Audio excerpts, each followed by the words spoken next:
तुम्ही विश्वास ठेवा अगर नका ठेवू, पण अर्धी वाटी तुपामध्ये 1 वाटी पिठी साखर घालायची आणि ती व्यवस्थित मिक्स करायची। ती चांगली एकजीव झाली की त्यामध्ये आपण 1 वाटी गव्हाचं पीठ घालणार आहे। ज्या वाटीनं आपण तूप आणि साखर मोजली त्याच वाटीनं पीठ मोजून घ्यायचे। आता पीठ चाळून घ्यायचं आणि व्यवस्थित मिक्स करून घ्यायचं। याचा आपल्याला छान डो बनवून घ्यायचा आहे। डो बनवताना फक्त तूप आणि साखरेतच पीठ मळून घ्यायचे, त्यामध्ये दूध किंवा पाण्याचा वापर करायचा नाही। अशा पद्धतीने आपला छान असा डो बनवून तयार झालेला आहे। आता हा डो 10 मिनिटासाठी आपण रेस्ट करायला ठेवायचा।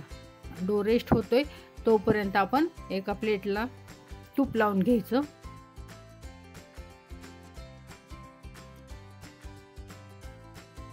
तूप व्यवस्थित लावून झालं की त्यावरती एक बटर पेपर टाकायचा। बटर पेपरलाही तूप लावायचं आणि तोही व्यवस्थित सेट करून घ्यायचा।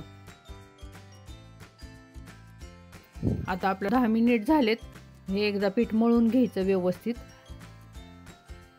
हे छान मळून झालं की त्याचे असे छोटे छोटे गोळे बनवून घ्यायचे आणि त्याला बिस्किटचा छान आकार करून घ्यायचा।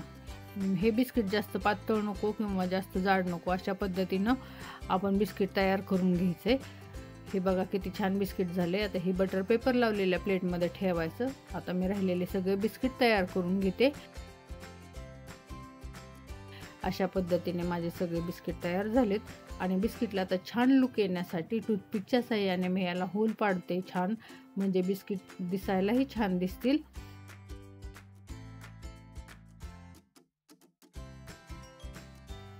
आता मी एका गॅसवरती कढई गरम करायला ठेवली, त्यामध्ये स्टँड ठेवले आणि आपली सगळी तयार झालेली बिस्किट आहेत ते त्यामध्ये 15 मिनिटासाठी कमी गॅसवरती झाकून ठेवायचं।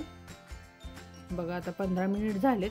आता आपले बिस्किट बघा किती छान असे दिसत आहेत। बघा व्यवस्थित एकदम छान परफेक्ट झालेली आहेत। किती सुंदर दिसतात बघा बिस्किट, आणि त्याला होल पाडल्यामुळे त्याला किती छान असा लुक आलेला आहे। अशा पद्धतीने आपले छान बिस्किट तयार झालेले आहेत। हे बिस्किट जर तुम्ही खाल्ले तर तुम्ही पार्ले किंवा ओरिओ हे सगळे प्रकारचे बिस्किट विसरून जाल आणि अशा प्रकारचे पौष्टिक बिस्किट तयार करून घरी खाचाल, ह्याची मला खात्री आहे। हे बिस्किट एकदा खाल्लं की मुलं सारखं आवडीनं खाणार याची गॅरंटी आहे। आता बघा मी एक बिस्किट तुम्हाला तोडून दाखवते। ते आतून पण छान भाजलं गेलेलं आहे। बघा हे बिस्किट किती छान दिसते आतून पण। अशा पद्धतीने आपले सर्व बिस्किट तयार आहेत। आवडलं तर लाईक करा, शेअर करा। थँक्यू।